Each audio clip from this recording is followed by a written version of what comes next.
Gold trusted gold buyers తాకట్టులో ఉన్న బంగారాన్ని విడిపించి ఈ రోజు ఉన్న మార్కెట్ ధరకే కొనబడును. మరిన్ని వివరాలకు సంప్రదించండి 77107720. ప్రతి రూపాయిని పోగు చేసి పేదలకు పంచడమే మా లక్ష్యం అంటున్నాను. మనతో పాటు ఉప ముఖ్యమంత్రి మాట్లాడదాం. అన్న ఏంటన్నా, ప్రతి రూపాయిని పోగు చేసి పేదలకు పంచడమే మా లక్ష్యం. ప్రజా సంక్షేమం కోసం ఖర్చు చేయడమే మా లక్ష్యం. ప్రతి రూపాయిని పోగేస్తాం, ఈ రాష్ట్ర అభివృద్ధిని సాధిస్తాం, ప్రపంచంతో పోటీ పడేటువంటి విధంగా మా విద్యార్థులను తయారు చేస్తాం, మానవ వనరులు మన పెద్ద ఆస్తిగా మారుస్తాం. అంతిమంగా తెలంగాణ మోడల్ అనేది దేశంలో అందరూ వచ్చేది. పిప్రి నుంచి స్టార్ట్ అయిన పాదయాత్ర హైదరాబాద్ వరకు చేరింది. ఏంటన్నా పిప్రి నుంచి ఖమ్మం వరకు సమస్యలు, పోడు భూముల సమస్యలు, ఇందిరమ్మ ఇల్లు, ఆదివాసీల సమస్యలన్నింటికీ పరిష్కార మార్గం చూపించాం. ఈరోజు ఇందిరా సౌర గిరి జల వికాసం అని దాదాపు 12,500 కోట్ల రూపాయలతో వాటితో కార్యక్రమం తీసుకున్నాం. ఆదివాసీల భూముల పంపిణీ సంబంధించి కూడా ధరణిలో అన్యాయం జరుగుతుందంటే భూభారత్ తీసుకొచ్చాం. ఆదివాసీల కోసం ప్రత్యేకంగా ఒక యాక్షన్ సబ్ప్లాన్ చట్టాన్ని తీసుకొచ్చి నిధులు పెద్ద ఎత్తున కేటాయిస్తూ ఉన్నాం. భవిష్యత్తులో వాళ్ళకి ఉద్యోగ అవకాశాలు కాకుండా సెల్ఫ్ ఎంప్లాయ్మెంట్ ద్వారా కూడా ముందుకు తీసుకొని పోతా ఉన్నాం. వాటర్ జలాల మీద సమస్య నడుస్తుంది.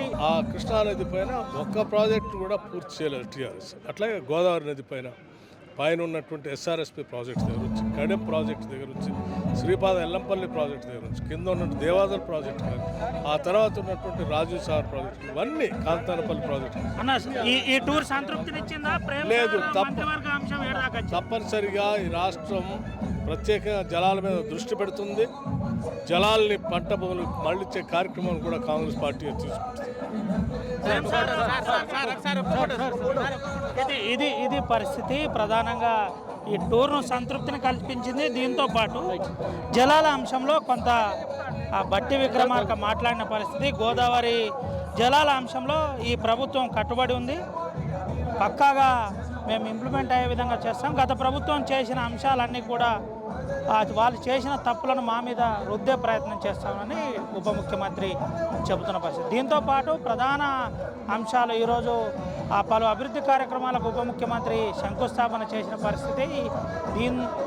ముఖ్యంగా పలు అంశాలపై సంతృప్తిని కలిగించింది. ఈ టూర్ సక్సెస్ఫుల్గా ముగిసిందని ఆర్టీవీతో ఎక్స్క్లూజివ్గా ఉప ముఖ్యమంత్రి బట్టి విక్రమార్క మాట్లాడిన పరిస్థితి. సుమంత్, అవినాయక్, ఆర్టీవీ, ఆదిలాబాద్. తెలుగులో ఫాస్టెస్ట్ న్యూస్ యాప్ ఇప్పుడు కొత్త అవతారంలో 5 సెకండ్లోనే పూర్తి వార్తా సమాచారం మీ చేతిలో. సోషల్ మీడియా ట్రెండ్స్ మీ కళ్ళ ముందుకే live TV and voice search ఆప్షన్స్తో ఇప్పుడే డౌన్లోడ్ చేయండి. యాప్ లింక్ డిస్క్రిప్షన్లో ఉంది.